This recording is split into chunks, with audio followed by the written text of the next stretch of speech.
What's up, Bolt fam? Welcome to the third episode of the Chargers World podcast.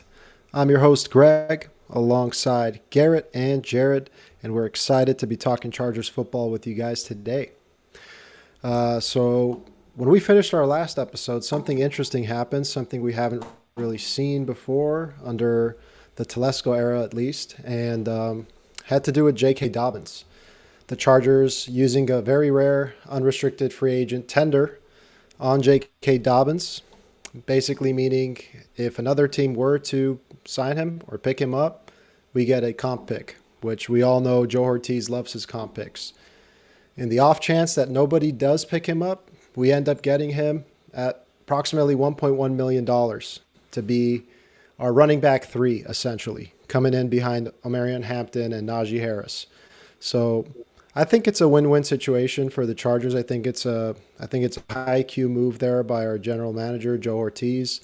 And I think, we already have such a deep running back room as we discussed last time, even with some of those undrafted free agents that we brought in to compete. And we love J.K. Dobbins. I think the fans all love J.K. Dobbins. The guy came back with a vengeance. He did his thing with the Chargers. I'll never forget that Cincinnati game. I won't forget his front flip into the end zone, and everyone's rooting for him to succeed and live up to his hype. But what do you guys sort of think of that move by Joe Ortiz to use that tag on J.K. Dobbins? Because he's been linked to some other teams like the Raiders, even the Broncos, and some of these division rivals of ours. And it's kind of odd that no one signed him when he had a bounce back year the way that he did.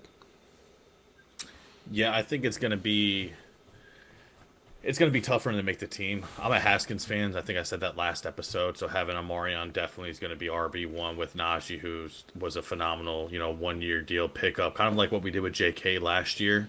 I just don't, I just don't see a need for it. And I also think kind of what you said, Greg, he had a bounce back year. He's a starter in the NFL, in the National Football League, and he's not going to get that with us. Jared might have a different view on it. But that's the way I kind of view it. Is he's a starter, and I think we're gonna get a comp pick, and I think he could possibly go somewhere else. Yeah, what sort of pay range do you think he gets signed at, and what kind of comp pick do you think we're looking at? Are we looking at something exciting like a fourth or fifth round comp pick, or something later rounds like we've been getting sixth or seventh? I think it's going to be, if we get one, it's going to be sixth or seventh. I don't think it's going to be anything of value, I guess would be the correct term, but I don't think he's coming back. I can't see it, especially with the way the room is now. Like especially with Haskins, they love him on special teams, not even just short yardage stuff. And then obviously drafting Omari and Hampton, he's a bulldog, and Najee Harris too. They're two starters in the NFL. And bringing in a third, I don't think you really need that because I don't think Dobbins holds any special teams value either. And Right. you have Kamani Vidal, who we saw flashes from, and he can contribute on special teams in the return game. So I don't see it. I don't think he comes back. I thought Chicago was a landing spot for him, but it doesn't seem like – it seems like they're in on Nick Chubb apparently. So, it's it is what it is. Still a lot of moves to be seen. I feel like, especially in the running back game, there's been talks about like Kenneth Walker being on the move. There's, the Nick Chubb situation, which, I know you said Garrett, your boy from Cleveland, really doesn't want to see him leave the team, sort of how we felt about Keenan.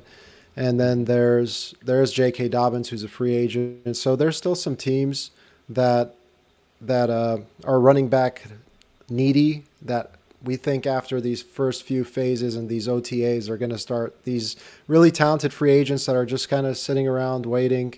I think they're going to start seeing some more traction now that the draft's done and we're making some progress. Also, quick shout out to Jared. He's rocking the No Elevators hat from one of our favorite guys, Simi.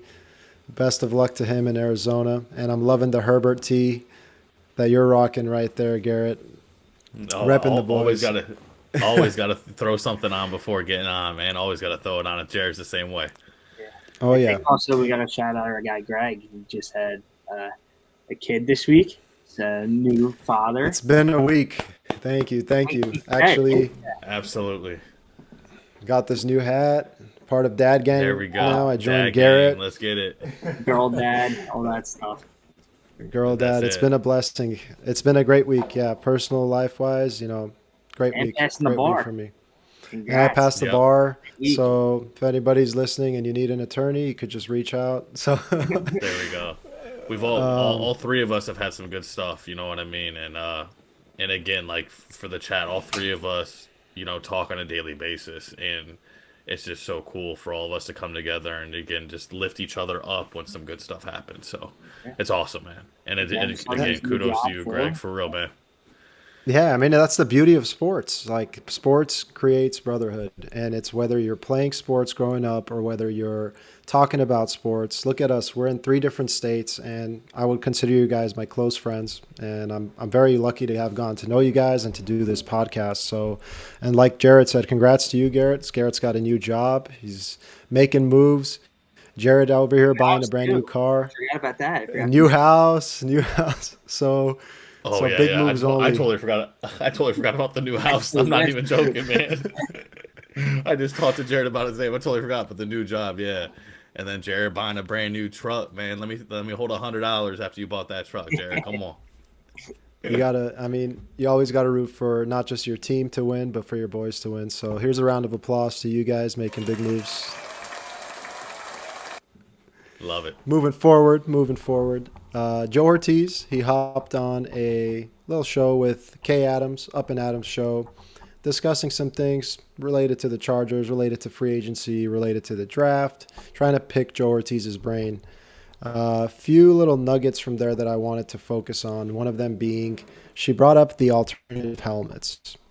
Now, there's been some buzz around how the Chargers are going to be revealing alternative helmets. And we've been hearing for a couple seasons now, the fans have been buzzing. They really want the Navy helmets back. They want to bring back that tough era of the all Navy uniforms. We haven't been doing well in the Navy with the white helmets, so they're like, what the hell? Bring back the Navy helmets. Joe Ortiz was like, I can't talk about it. PR team's here. I don't know anything. But it seems like this is the year that the Chargers unveil their Navy helmets, something that our Coach Harbaugh wore when he played with us. What would you guys like to see as an alternate helmet? Would it be the Navy, or would it be something more like the royal blue, that Dan Fouts era? So what are you guys hoping for when we get that alternate helmet revealed? Go ahead, Garrett. Okay. I did. So I think it was last week. Jared and I kind of talked about bringing back the Navy helmets and everything like that, and I completely agree. And I wanted to ask you this, Greg: is it this year moving forward, or is it next year? They can wear alternative jerseys 4 times. Is it this No, year? I think that's this year. I think that's in play cool. already. I think I got past last all season or something like that. Anyway, Jared and I were talking. If we bring back the Navy helmets as well, I would love number one, love the Navy helmets. Number two, I think bringing back the AFL old school powder blue, black number, something like that, make it more kind of modern look as well. Not about the Royals that much. If they do that, I'm okay with that. But I think Navy helmets and like an AFL throwback jersey, and get rid of the white jersey with the yellow pants. What do you think, Jared? Might bring some good luck. They did win a championship in the AFL, so Yeah. might bring that good luck. Yeah, I think either or. I think they're both going to look really cool, and I've seen Herbert's edits with them, and they look awesome. So it's just it's exciting to see that like this new regime is bringing back the old school Chargers, which is really cool. Even though that was San Diego, and they should move back to San Diego, but that's a point for another time. But yeah, I think like Garrett said, I like the white tops and gold bottoms. I don't know. I wore that in college. I don't know if that's just me liking that, but Yeah. I think any alternative, if it's the royal, if it's the navy blue, I don't really care. I think they're going to look cool. But my thing is, you can't wear them once a year if you're going to do it. You got to wear them 3 times a year. The once a year, there's no point in that to me. The two teams, Yeah, the two teams that I saw that do it more. Sorry, Greg, was when you said this new regime bringing stuff, look what Detroit has done, not just record wise. I'm talking jersey wise since Dan Campbell came. I like that. They have, yeah, they I think they have three helmets now, three different helmets. Their Brand gray new jerseys are jerseys. sick. Yeah, Yeah. they're gray jerseys, the black helmet. They had that one small like Ford, like old school like Lion from like the 1960s, I think, era or 70s that they brought back too. So just that regime, that freshness of Harbaugh coming in and Joe just really like turn it up. And yeah, I think it'd be really cool. Like this logo. Oh yeah, Yeah, the horse. That's the best yeah, one. That's badass. Yeah. it is. That'd be awesome. So yeah, I mean, for me personally, I love the navies. I'm just like a big fan of the navy on navy, but I'm kind of torn because I did post that Dan Fouts era, blue on blue, and It looks I don't know. I'm kind of torn. I think like we've seen the navies a little bit. We've seen the color rush, so it's like we've seen them both without the helmet because we're so used to the white helmet. So I think just seeing, imagine like Derwin in the all navies, imagine like Herbo in the all navies. I just think it would be badass. But it'll be exciting stuff, exciting times. We do have the best jerseys in the NFL. That's just my unbiased opinion. And if we can have a chance to add to it, bring in some history, bring in that cool nostalgia. I mean, I think that's something the fans will always look forward to. Another point that kind of stood out to me in Joe Ortiz's interview with Kay Adams was she specifically mentioned Keenan Allen. She said, Keenan Allen's a guy that knows something about LA. And Joe Ortiz's reaction was like, yep, he does. And then there was like a long 5-second pause. Well, And it was like hey, an awkward silence. He had a little smirk though too. He had a little smirk like we know. And the thing is too is we all know this is Kay's got a great relationship with Keenan and Mike. Like she always comes to camp. She doesn't talk to anybody. Really, she loves JK as well because JK has that bubbly, personality. But she always talks to Keenan and Mike. Always. Yeah.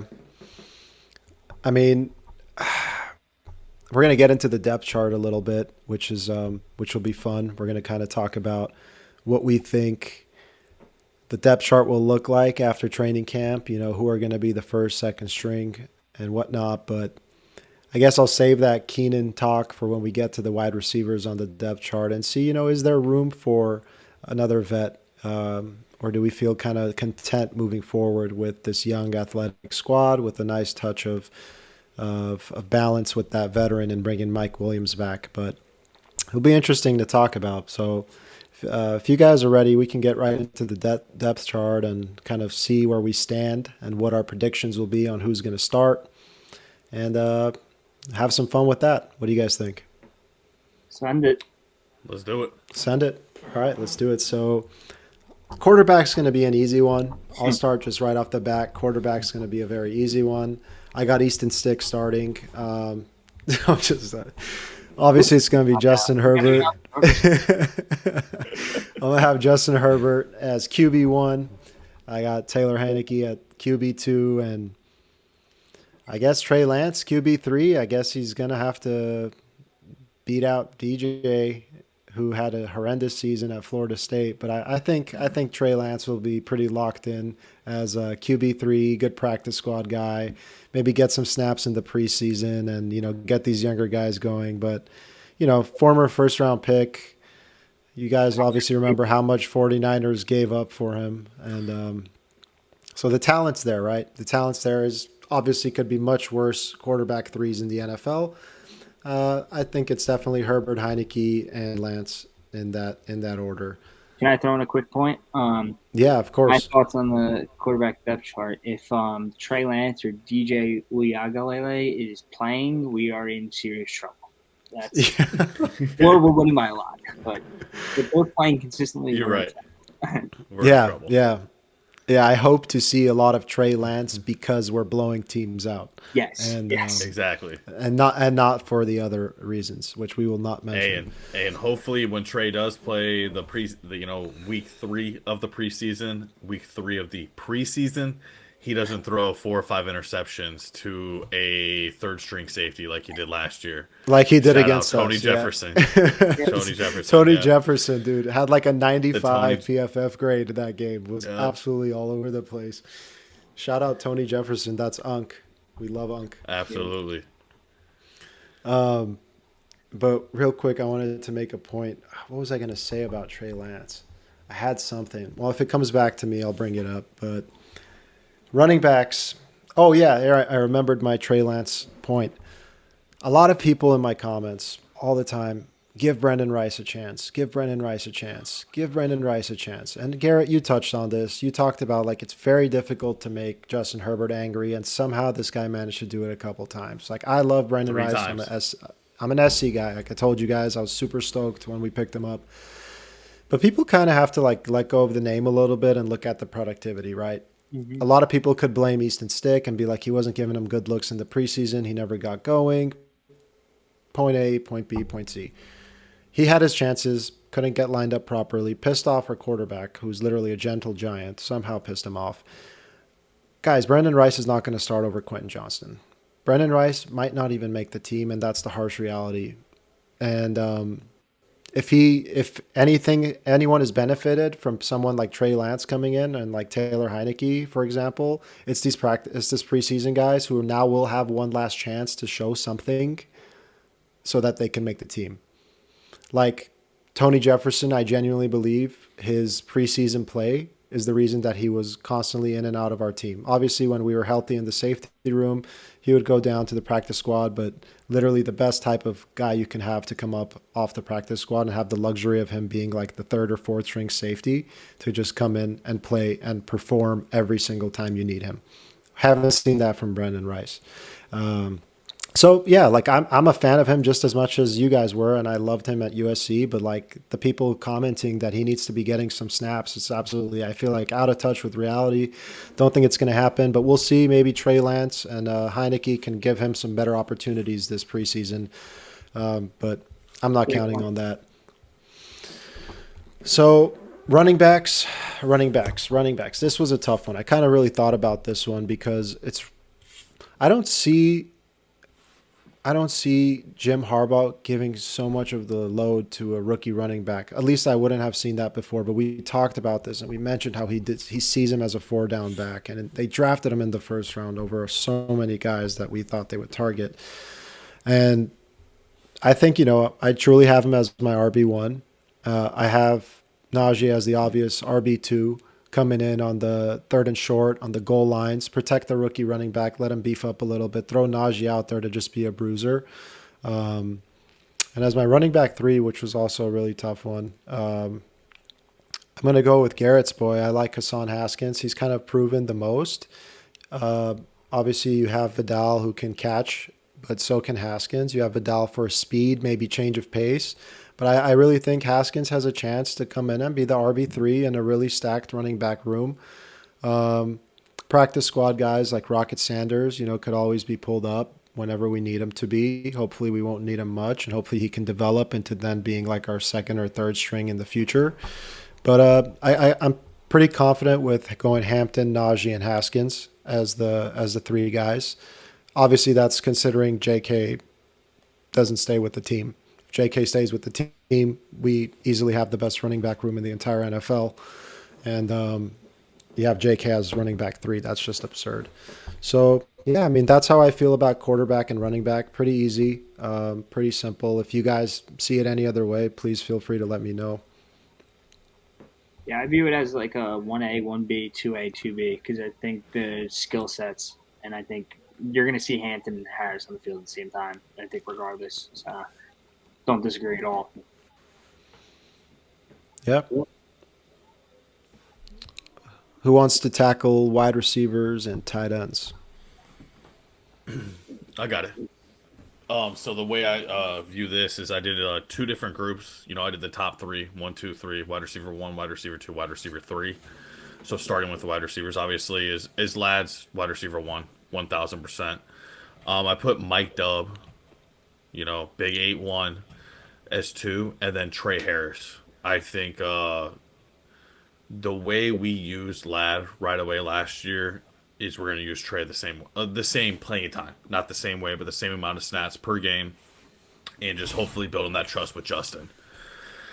And then the second group is I'm gonna keep one name there at the end, so I'm not gonna skip over him. Is have Rager, KLS, and then DD.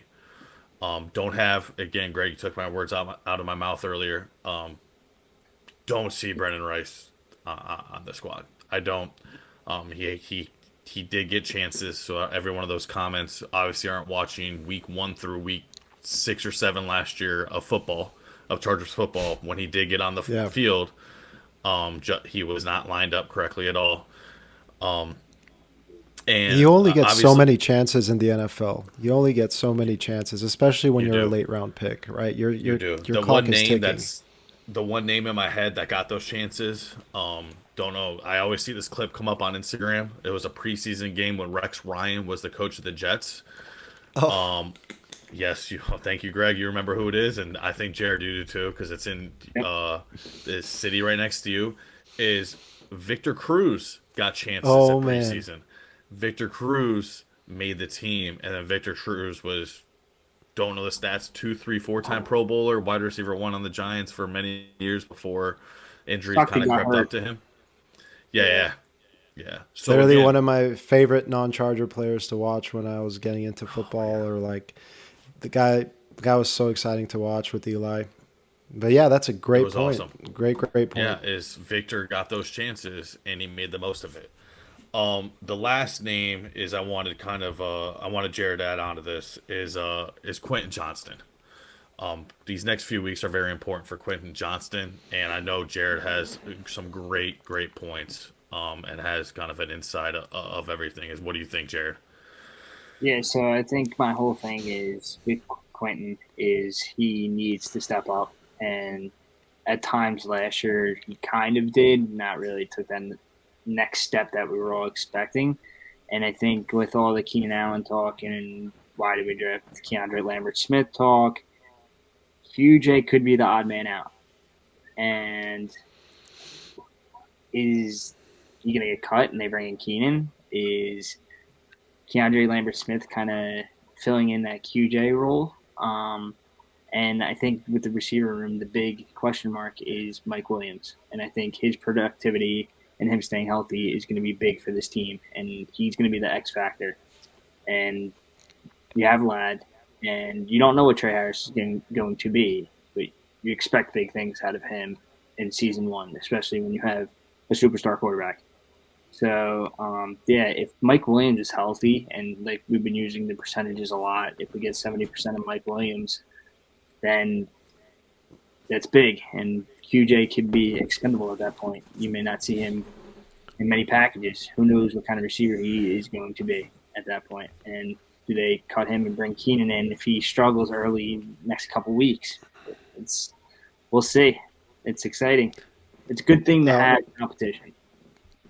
like you guys obviously know how I feel about QJ. I'm a fan. I play devil's advocate maybe, but I'm still a fan, and I'm still a believer that he'll blossom.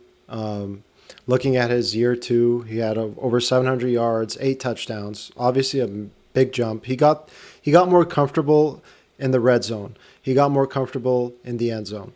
He had the costly drop against the Ravens, obviously on the route. So people kind of tend to hate on him a little bit too much in our fan base. I mean, this is a former first round pick. You got to root for the guy to succeed. I feel like it's still too soon to give up on him, because if he would have had like another dud, like let's say he had 400 yards, 2 touchdowns, I'd understand. But the guy had 8 touchdowns. The guy is getting more comfortable scoring. The guy, we used him in better plays at all. I don't. He's sort of like you have to use him in screen passes. Like you really got to just throw these short wide receiver screens. He's really hard to tackle, even though he's not that beefy. Like he's not easy to take down. So whenever he's given the ball in the backfield and he runs with it, like he does great. And that's that opens up that deep threat. The reason he was so good at TCU is because they ran a lot of wide receiver screens with him too. I think he's really one of those guys because he's still so young that if he catches the ball a couple times in a game, he genuinely does get more confident. But I feel like if he drops one, I feel like his confidence plummets and he's going to be mentally checked out the rest of the game. Well, And look what happened that Ravens game, Greg. yeah, After that one that's what I'm drop, saying. he had I think He those had a two couple of them. sideline drops. Yeah, they Yeah. were tough Yeah. catches. A couple of them were tough though. They weren't on him. They were tough. But They were tough. the one Yeah. thing I want to add, because you all know how I feel about number 13. He's my favorite player of all time. People, and again in your comments, Craig, that I read as well, man, is Keenan's old. Keenan had 700 and close to 50 yards last year, and I think 5 or 6 tutties behind DJ Moore. And he missed a couple games too. And he missed a couple games. And a rookie wide receiver with, arguably, if you guys agree with me, the worst offensive line in football. The worst pass You mean like protection. a rookie Let me say QB? pass protection. And a rookie QB with the worst pass protection in the NFL. Yeah. And he shined. And the I worst still decision think- making in the NFL, in my opinion. But that's a coaches whole other subject. coaches decision making. Yes, yeah. I also think with But no, Keenan too, like he's that safety blanket that we were missing, and kind of like you see, I mentioned it last week with Trey Harris. He destroys man coverage and gets open. That's what QJ really struggles with actually, and that's kind of why his confidence does get shot. Just like the Houston game, he could not do anything that game. He could not get open for the life of him, and Yeah. you have a lad that's going to get open. If you bring in Mike Williams, will go up and get it. He will get open. He is open. Trey Harris shreds man. He will get open. QJ doesn't. He's not a man out. Yeah. How about tight ends? What do you guys think for our tight end room? How's that looking? This is super easy as well. Jared, you can caveat when I'm done. It's just Conklin, Will Dissly, certain packages. The big kind of argument, we did hit on it last week, is Gadsden. But yeah, it's just Conklin, Will, and then as well, Gadsden, seeing him in certain packages. Maybe, Donald Parham down in, the red zone as well. But I like Conklin. I think that's why I texted you guys too. When after Loveland got drafted, I knew Tyler Warren was going to make it to us. That no our shot. tight end room's pretty solid. I'm confident in it. Yeah. Yeah, it is solid, and you have somebody that could block in Will Dissly, and you have two guys that could catch. So I think it's a well balanced tight end room. Nothing that's elite by any standards, but it's good enough. Don't forget Tucker Fisk too. Tucker Fisk, fullback or tight end. big 4-4. I always think he's a fullback. Like Dude, because I he think he's plays big. in the backfield. Yeah, He comes I out in the think he's backfield a gonna be lot. over Matlock, the fullback, because he can. Yeah, block. sometimes I confuse Matlock and him Yeah, because they're both literally built the same. yeah. So it's like he's a big dude. He had a nice catch in the Texans game though. Yeah, he did. He had a nice He had a couple catch. mistakes. He was like if you took him like one catch, 10 yards every game, you're probably Every getting- game. Yeah, Dude, Jared, you and I say it every time. He's a one catch, Right. 7 to 10 Right. yards a Yeah. game. His averages are Yep. pretty solid. His averages are solid. He just He needs played- more. he He played needs more defensive end quantity. and tight end at Stanford. He played both ways, so he's basically Okay. Nice. he's basically like Deion Sanders kind of. I mean, he and Travis Dion are Hunter. basically the same. He Yeah, and Dion pretty are much. basically the If you same. think about it, Him and Travis Hunter. We just have him on a much cheaper deal. yeah. Yeah. All right, now this one will be a little bit interesting. It's the offensive line. I feel like there's 3 locks on that O line, but obviously 2 sort of question mark open plays. Jared, why don't you give us your 2 cents on the O line and how you think that's shaping up on the depth chart? So to start, I do think they get an extension done with Rashawn Slater. I think that gets done relatively soon too. I think they will make him the highest paid tackle in the league. I think he's worth every cent, and he is the cornerstone of the team. I mean, he's arguably our best player, and when he's healthy, and knock on wood, he's mostly been. But he's our starting left tackle. Joe Alt's our starting right tackle. That's one of the top duos in the league. Mekhi Becton starting at right guard. And then the next two get interesting. Big ticket. You got a couple guys that can play here, and I don't think you're going to think of what I'm going to say, but Jamari Salyer could pave a role into the left guard spot. I don't think he wins it. He's not a bad player. He didn't play much. I think he played the final 4 games last year, but he was good at tackle the year before that when Slater got hurt, and he could be a threat. But I think ultimately left guard is going to be Zion Johnson, and I think center will be Bradley Bozeman, with James not far behind and can win that job as well. If James can win left guard and center, and the thing I think we forget about too is Bozeman can play guard too. So I think having I'm sorry. Did Salyer not play left tackle when Slater tore his pec? Or Pipkins might have went there, and then No, it was Salyer Sawyer. went right. No, it was Sawyer at left because he was Sawyer at left. Yeah, and he did a good job. It was. He did a good job. He was at he did a good. It was his rookie year, if I'm not mistaken. It was his rookie year. Yeah, he was like a 5th or 6th round pick. He was a 6th round from Georgia. Georgia Bulldogs. Yeah. Yep, Georgia. I want to say Pipkins got hurt too, because I remember, obviously, I don't think we forget this game, San Francisco 49ers Sunday Night Football, when we had those receivers out there. Oh, and my God. Salyer was playing left tackle, and Foster Sherrill was making his first start at right tackle. I think so. That was a disaster. We should have won that game too, we were horrible. Foster Sherrill, number 1 tackle in the country, leaving high school, by the way, if you guys can believe that. That's a fun fact right there. Yeah. Yeah, because that year it was Jacksonville, I think, Rashawn Slater, and I think Jalen Guyton went down. Bosa got hurt that game too.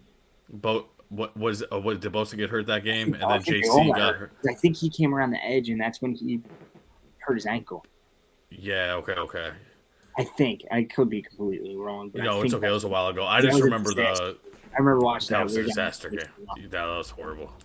Yeah, it was horrible. But to finish up the O-line, I think it's going to be Slater, Zion, Bozeman, Mekhi Becton, and Alt. And I think James and Salyer won't be too far behind. And I think the question mark in all this is, where the hell is Trey Pipkins? I could see him swinging at tackle. I could see him swinging at guard. That's not a bad depth piece at all. Maybe Slater doesn't show up and Pipkins is our starting left tackle, but it won't happen. I think they get this Slater deal done soon. Yeah. And then, I mean, it's a must, like you said. Yeah. Jared, I remember you and I talked, and to you, Greg, being here in Tampa, they have probably, the best left tackle in football's here. Interesting. Wirfs, dog, absolute monster. Yeah. And I looked it up. It was after his, I think, 4th year. So 4th season was completed where they got the deal done for Tristan. Because I'm pretty sure Tristan is the top, the most expensive, left tackle in football right now. Mm-hmm. And it's well deserved. And it happened last year. His extension happened last year at this time. So it is. Right now is the time to, like Jared said, to get that deal, on the books, completed, move on. Yeah, it just gets more expensive every season. It gets more expensive the longer you wait. It's always a good investment when you invest in your best players early on. We've seen that salary caps go up every year. We've seen that the highest paid player at every position goes up every year. So it's kind of like you're better off doing it now than waiting. And then 2 more depth pieces, Taylor and Bucky Williams. I don't know if they even make the team if Pipkin stays around. But yeah, that's to wrap up the O-line. Yeah, one thing I will say, and I brought this up last time, and I've looked into him more since, but the center from Maryland that we brought in as an undrafted free agent, I think he really has a chance. You obviously got to see how he does in OTAs, but in a team that's really desperate for some interior O-line help, he's got a real fighting chance to make the team if his production from college translates into the NFL. I think he's got a real chance. But I think that does it for the offense. I'm kind of on the same page with you guys as far as receivers, tight ends, and O-line. I would like to see a change up from Bozeman at center, whether it's Andre James or the rookie from Maryland, or maybe there's another move to be made. I don't know, but I don't know if I would feel comfortable going into the season with Bozeman as our starting center, and that's just me being He's honest. gonna get the nod only because he has familiarity with the offense, and they value him just because he's a tough dude. He was a captain last year. I think he's going to get the first shot until failure. He's a great teammate. We saw how he stood up for Herbert when Yep. he tackled the guy on the Saints. I mean, And I think Harbaugh really no values doubting that. that. Yeah, so he might It's have just- earned himself a couple more starts for Yeah. that gesture. So It's hard when we voted him captain too, like Jared said. That's tough. That's tough. So well, offense seems like it's pretty set there. Kind of want to look into defense, which I'm super excited about our young, flying, strong defense under Jesse Minter's second year as a defensive coordinator in the NFL. Obviously, we were scared we were going to lose him to a head coaching job. He stuck around for one more year. I think this might be our last year with Minter as defensive coordinator, especially if the defense shines again. I think he gets some more job interviews lined up for head coach openings. So I really look forward to this year as sort of like just build on that defense, right? We had a defense that came in. We brought in a bunch of defensive players who were not known to be stars, certainly, as free agents last year, like Puna, like Tart, like Molden. And we just saw what they became under Minter's system. And that's something that, that speaks volumes to the type of defensive coordinator that we have. And going from someone like Brandon Staley calling the defensive plays to now you have a legitimate defensive coordinator, it's night and day. I'll start off with the linebackers here. I definitely do see Deion Henley has that spot on lock. The guy had an amazing year too, blossomed in that inside linebacker role. Just a real field general, knows how to tackle. He's a ball hawk too. I think he can definitely rock the green dot. I think he's earned that. He's earned that trust from the coaching staff. And see, like next to him, I do want to say Junior Colson. I really do. How healthy is he? How familiar is he now? I mean, his defensive coordinator now was his defensive coordinator at Michigan. His coach was his coach at Michigan. There should really be no problems adjusting to this level of playing under the same coaches. I really do want to see Junior Colson pan out as a third-round pick that we took him last year. I really do want to see him succeed, and I think maybe he does blossom in year two like Henley did. And if he doesn't, you got Denzel Perriman waiting right there to break dudes in half. You got still such a high-performing, high-flying linebacker who's one of the best at stopping the run and a great leader for that defense. So if I had to guess, I would say we'd start with Henley and Perriman, but I do see Colson having a chance to kind of take over that role if he does get more comfortable, if he gets healthy. We have a much younger linebacker core there with Colson and Henley. Now we're looking at the edges. Obviously, Khalil Mack, 50 deuce. Guy came back, blessed us with one more year of his presence. absolutely. Literally the best professional football player that you can want as a fan, as a coach, literally as a teammate. Like, he is football personified. He's such a gentleman when he talks to reporters. He's just such a calm, cool, and collected guy. And then you see him just ripping heads off on the field. Like, perfect player. And I'm so lucky I feel so lucky that we got him back for another year. Great mentor for Thule, great mentor for Kennard and all these young guys, and still going to be performing at a high level starting at that edge. On the other edge, I see us going with Thule, finally full breakout position for him. Like, no more Bosa, no more special teams. This is your position to lose. You got to come out here and perform next to a Hall of Famer like Khalil Mack. And I love our depth behind those two. I love our depth behind Mack and Thule. You got Bud Dupree, you got Kyle Kennard.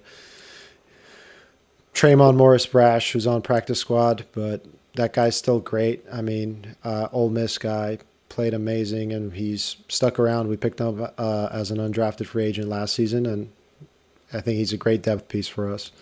Still the possibility of us adding Judon. I see Clowney was just waived by the Panthers. Mm-hmm. So there's still some vets out there that could perform if we're looking to add to that edge room. But I'm very content with our linebackers and edge room right now, especially with them being so young and having a good balance with people like Khalil and Perriman to come in and sort of bring in that experience and that mentorship. Do you guys agree with my analysis there on who's starting or who's not? Yeah, I agree with it. Yeah, I agree with it. The only thing I'd add is I just want to call. I think Dan Henley will be rocking that C on his chest this year. I really do. He definitely should. Yeah, As he should. He definitely should. Perriman did last year. That's why I think Perriman's gonna like push that to him. Like, nah, man, like they're gonna vote for Dayon this year, so it'll be great to see that. Yeah, I think it's his time. I mean, going into year 3, and he just led the team in tackles, and I'm super pumped. I think I could think he could be an all-pro linebacker, and I'm genuine about that. I really do think he could if he continues to blossom at this rate. Yeah.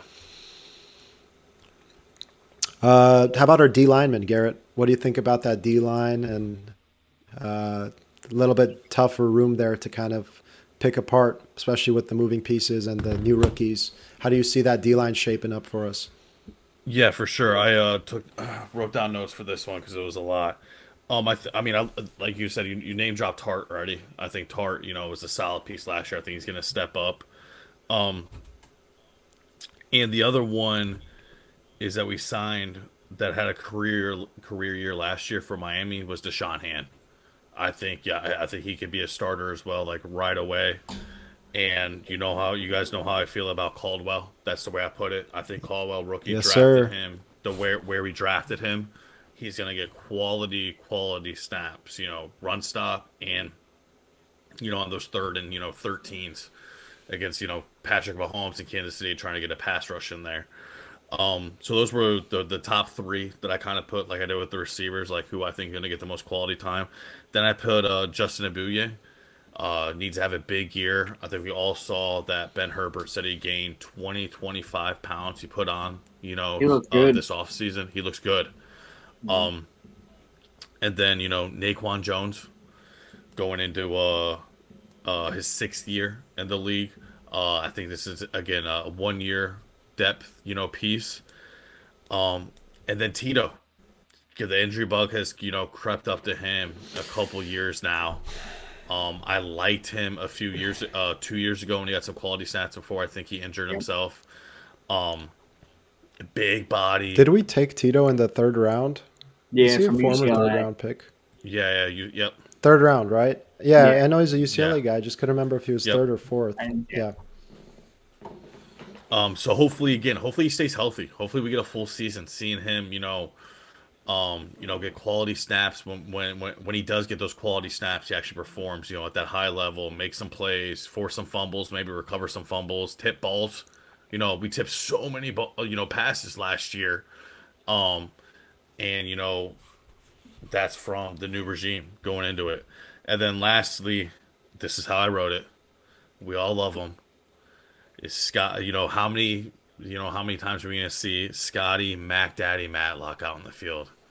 Big Red. I know we see, with fullback, Tucker Fisk, Jared saying he goes out there, he's, 1 reception, 10 yards, a big body guy. How often are we going to see him this year? What's their plan for him? Playing fullback, playing D-line. I mean, time will tell what we see, how do you guys feel about that? I mean, I feel like Harbaugh loves that guy. I feel like he gushes about Matlock almost as much as he does about Herbert. The guy lost like 20, 30 pounds to go from a big D lineman to a hybrid. Like, you don't know a lot of D linemen that play fullback in the NFL. So, I don't think, he's in such a solidified role where nobody's going to surpass him as our fullback. Obviously, I was a big fan of Xander Horvath. Like, I loved him coming into the team. The guy scored his first 2 weeks in his rookie year. And then we just stopped using him. We just stopped going to him. Like, he's literally a prototypical fullback. And, I'm sad to see him go, but he's a great guy. He's actually a genuinely nice person that I talked to a couple times too. So, you have a traditional fullback like that, and we kind of let him go, and now we have this makeshift fun experiment that Harbaugh has with Matlock, and I'm excited. I don't think it's like a big issue there, but I think, he and Fisk could probably split up some snaps. Fisk is great at blocking too, but Matlock, I watched some tape and he opened up some holes for us, dude. Like he can block. Yeah. Like he can Yeah. block. Someone on Twitter or X had made like a full highlight reel of his blocks, his run blocks, and he opens up some gaping holes. Pause. But yeah, I mean that's how I see the Matlock situation. Yeah, I think now DB room. So, Garrett, you were Yeah. down the line, right? Yeah, you're good, man. Go. Yeah, so obviously, real difficult decision of strong safety, Derwin James, leader of our defense, and I think they want to get him in the box more. Kind of depends on the scheme. I'm just going straight to safety, too high, two corners, and obviously there's going to be nickel in there somewhere, which should be probably Tariq still. But safeties, I have Derwin, and then I put Molden and Gilman together in 1A, 1B kind of thing. I think ultimately Derwin will be in that slot in the box. And I think Molden and Gilman will be the high safeties. And then with Tony Jefferson, that third, fourth safety in, and then Mickens, if we get there, to be, and my flag's falling. But, yeah, Tony Jefferson, that fourth, third safety in, depending on Durbin, if he's in the box or playing high. I think if they're looking for more of a corner-ish nickel, I think it will be Tarheeb still. But I have Tarheeb starting on the outside, Cam Hart. I think they both showed enough, if Cam Hart can stay healthy, that he can start and play at a high level. With if he's banged up, then I have the next man up as Saint Justice, and I'm horrible. St. Juice? Yeah, so I think he could be there. He's a long, lengthy outside Commanders. Yeah, and I think Dante Jackson can play both, which is very good, very versatile for us, and Minter loves that. And then you have Bridges, the 7th round corner they drafted, and then Dean Leonard too, who had some valuable stats last year. He didn't play too much, but he's kind of that 5th corner in there, special teamer. And then after that, you do have Jasir Taylor, which he was not good at corner last year. And I know Garrett loves him on special teams, but I think his time could be up soon, unfortunately. But yeah, that's how I see the DB room. Yeah, and I love really it. agree I with completely- your assessment there yeah. on the DBs. And one thing I do want to point out is, like we talked about on the last episode, we're all kind of still traumatized with the J.C. Jackson signing and how that panned out. So I really do like to see these more friendly deals. Like I'm excited to see Dante Jackson. Like I've seen him make plays in Pittsburgh. He's definitely not a household name. But I think those are the type of projects that Harbaugh and Minter look for. Like they know that these guys have it in them. Because I feel like a trend growing with the free agents we sign.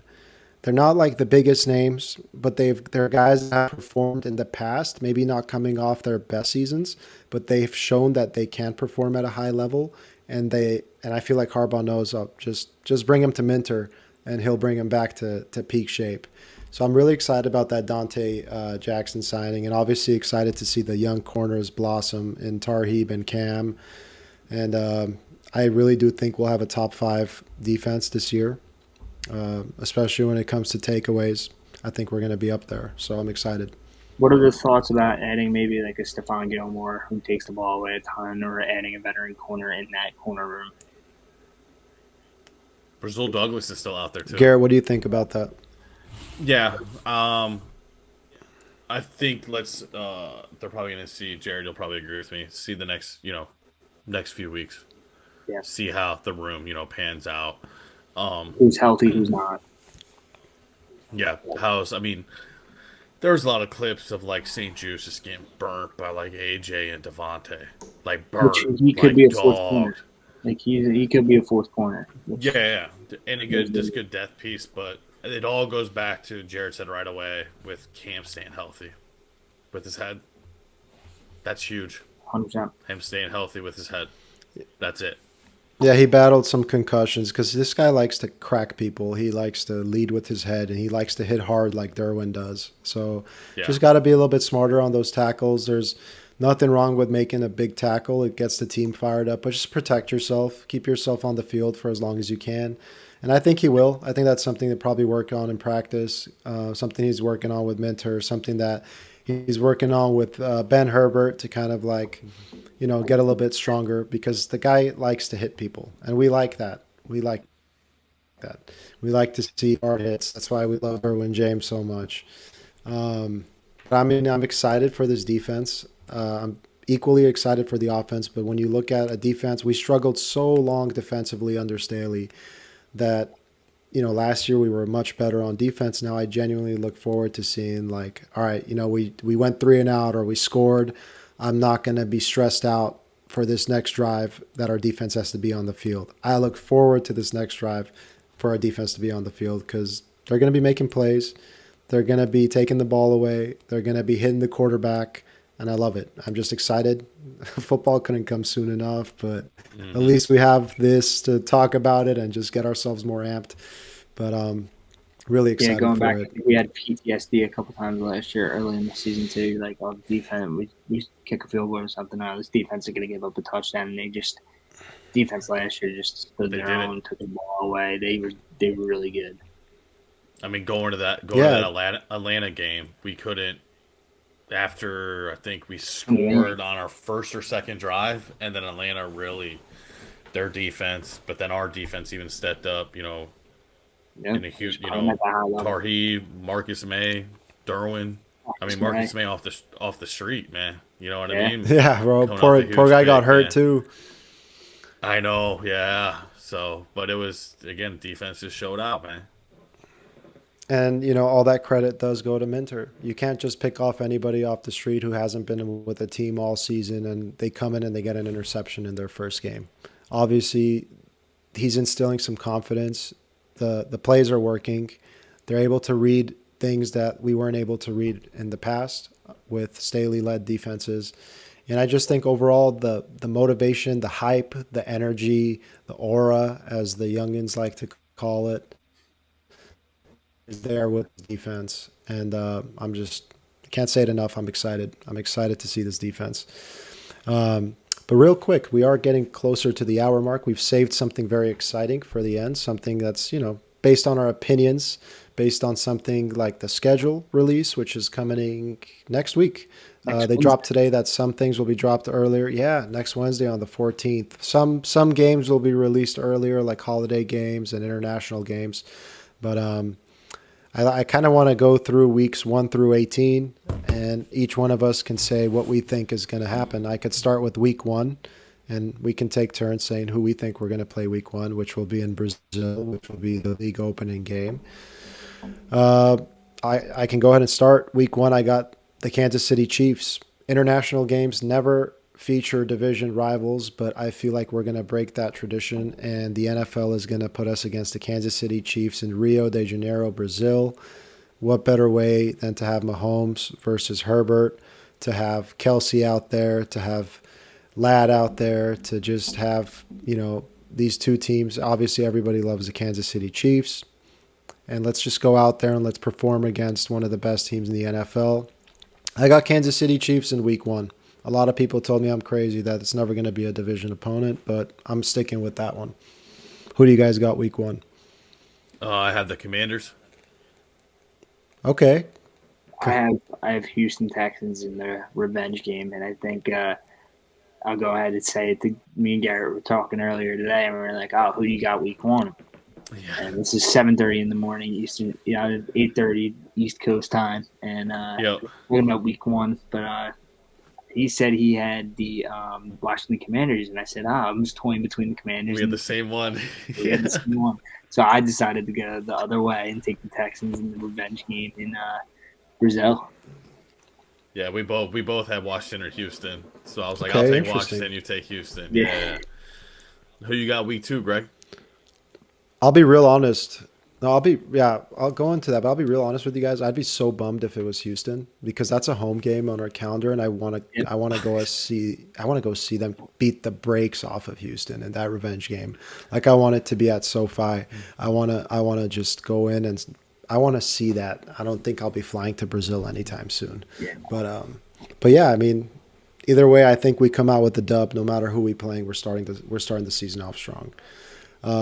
Week two, I got us playing the most annoying fan base in the NFL, the Miami Dolphins, on the road.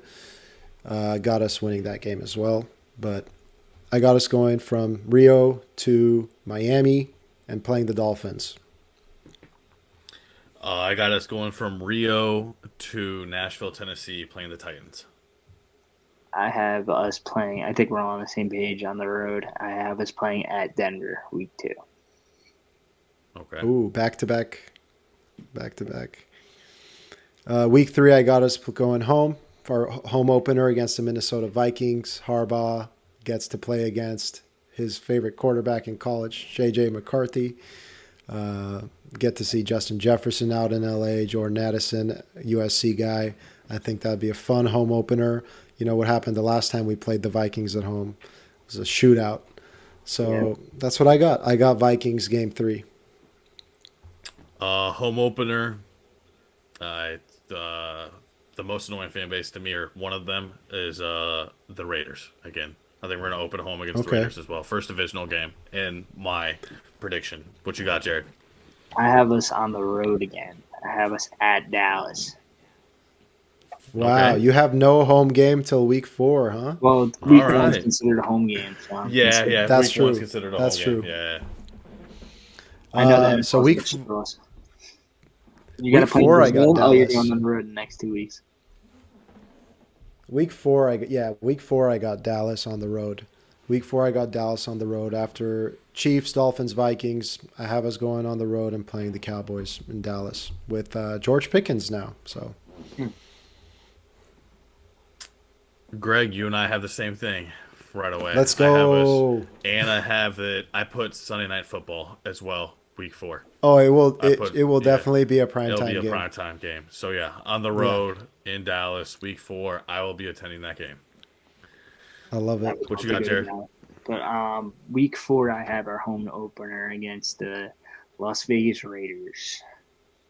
Harbaugh. You guys both think home opener will be Raiders, which I think it has been for the last 2 seasons. Yeah. Yeah, I think it has Harbaugh. been. I think you may even get a Sunday night game there, Monday night game there, Yeah. Geno Thursday possibly. Smith, Ashton Genty. All right, it'll be a fun game. I'm excited to play the Raiders this year, actually. Yeah. Week 5, I got us going against the other Texas team, Houston Texans, revenge game at home. Week 5, which has traditionally been known as Chargers bye week. Yeah. They gave us back-to-back week 5 buys. So this week, I got us getting revenge on week 5 instead of resting on week 5. Nice. Week 5, I have us going to Kansas City. I have us home against Minnesota. I could see, So you know what's close, crazy is all of these sound good to me. Yeah. Like, Yeah. We're all like in the same ballpark. Everyone like where We're all. Just wait till you hear my next one. We're all so close to each other with these games. Well, what you got, Greg? Next one, I do have us playing on the road against Denver. Okay. So first division rival since week 1, which I had us playing Chiefs. So I have us playing the Broncos on the road week 6. Week 6, I have us home against Coach Harbaugh's second favorite quarterback in the league, the Minnesota Vikings. Okay, there you go. I'm going at Miami, which is a game I would love to go to week 6. If it's later, Jared, in the season, go. I wouldn't go week 6 to Miami. Yeah. Because you're going to sit on the Chargers side, and again, they always say it on the broadcast. There's no shade at 1:00 games in Miami on the Yeah, road. the sun is So beaming. it's the beating the whole time at 1:00 games. 1:00. Yeah. If it's a primetime game, go for it. But those 1:00 slates, Yeah. brother, go in November, December. Yeah. So week 7, I got our bye week. I still have us getting sort of an early bye, but I got us week Yeah. 7 bye. No, better than a week 5 bye, but I got us at bye week 7. Week 7, I have a primetime Monday Night Football game against the Super Bowl champs, the Philadelphia Eagles. I have the Week same 7. thing at home. Week 7, Philly. I love it. Hell yeah. I love it. We get to play both teams that were in the Super Bowl. Not a lot of teams get to say that. So good challenge for us. Week 8 coming off the bye, I got the Raiders at home. Week 8, I have Week us all 8. going on a bye. Yeah, I have us going on a bye. Week 8. Okay. All right. I'll Week take 8, that. another game I would love to go to, and it's right in my backyard at the New York Giants. You better go to it. Yep. Week 9, I got us playing the Jacksonville Jaguars on the road, and their new look staff, their new players, Travis Hunter. So that's actually a game I'm looking forward to as well. Week 9, I have us going in Jared's backyard against the New York Giants. Week 9, I have our bye. Oh, okay. So we all went Look one at that, one week 7, 8, apart. 9. Yeah, 7, 8, 9. Yeah. Watch us get like a week 14 by Oh, like God, I would hate it. So we're on week 10. All right. Yeah, week 10, I have us playing Mason Rudolph and the Pittsburgh Steelers. Nice. Week 10, I have, as you all know, my least favorite NFL organization, team, everything like that. I have us playing, or one of them, because we played both of them this year, the Denver Broncos, at home, Denver Broncos. Week 10, I have us playing the Chiefs for the first time. Okay. So you got us playing them twice in the last stretch of this season. Yes. Home or away? That one at home. Week 10 at home. We opened at home. Okay. Against Kansas City. Uh, I have the Raiders on here 3 times. I don't think we played them 3 times. I mean, unless it's a wild card game, I hope they're not going with that team. Yeah, it's a home game for us, right? Yeah, Steelers is home. Yeah. How'd they adjust? week 11, I got us playing the New York Giants in Jared's backyard. Week 11 in my backyard that I'll be going to, and I hate the fans there, is Jacksonville. I'll be attending Trevor Banks Stadium again. Duval. Week 11, I have us at home against Indy. I have us at home twice after the back-to-back weeks after the bye. Okay. Week 12, I got us playing the Titans and Cam Ward, which will be fun. Like, the schedule is so fun. Even the quote-unquote bad teams we're going to play, they have exciting players. So, yeah, I got us playing the Titans week 12. Week 12, hopefully it's not Aaron Rodgers. I have us playing the Pittsburgh Steelers at home. Week 12, which I think I'm actually on a bachelor party that week. I hope that they don't play the Giants that week because I would have to miss that game, unfortunately. But week 12, I have us at Lad McConkey's boys, Brock Bowers' house, the Raiders. Ooh. Nice. Faith, what is it? Family, trust, respect. Gotta love the Raiders. Week 13, and actually I'll just tell you my next two because I have us going into a little gauntlet playing the Eagles and Chiefs back to back. Week 13, I got the Eagles at home. Week 14, I got the Chiefs on the road. I feel like the NFL would do something like that, so I just put it next to each other. So 13 Eagles, 14 Chiefs. Cool. I'll do the same thing just so we stay together. Week 13, home against the Indianapolis Colts. And week 14, finish off early with them. I have us home again. I have 3 straight home games here with Pittsburgh, Indy, and Kansas City. So week 13, I have Jaden Daniels coming to us and playing the Washington Commanders. And week 14, I have us at Duval in Jacksonville. So that's 13 to 14. Very similar to you, Garrett. I have from weeks 15 to 17, I have us 3 home games. I'm just going to give you my last 4 because I do think it'll be a favorable end to the season for us. So if we're battling for a higher seeding, this is what I have it looking like. Commanders at home, week 15. Colts at home, week 16. Broncos at home, week 17. And finishing off the season on the road in Las Vegas against the Raiders, week 18. Yeah, week 15 away, Miami. Week 16 home against the Houston Texans. Wow. Week 17 away against the Raiders. Week 18 to wrap up the season away at Mile High Stadium. Or Highmark, whatever it is, in Denver, sorry. Against the Well, Broncos. all Away. 3 of our week 18s are different. So I have week 15 us at home against Mason Rudolph and the Steelers. Week 16 I have us at Music City in Nashville, Tennessee. Week 17 I have us ending the season, even though that it's favorable ending. But week 17 I have us at home against Denver, and week 18 to finish it off I have us at Kansas City. So I think we Last should do a 2 games little... division. Yeah. I was saying our last 2 games are all 3 of us are divisional games. Yeah, Yeah. that would be exciting. But I also do want to make this fun since the schedule release does happen next week and we'll have our episode 4 following the schedule release. Why don't we do like a friendly wager to see who has the most accurate schedule? And what are you guys thinking? Let's $50 do it. bucks? Yeah. Let's do it. $50 each to the winner? Yep. Whoever has the most accurate? Let's do it. Yeah, absolutely.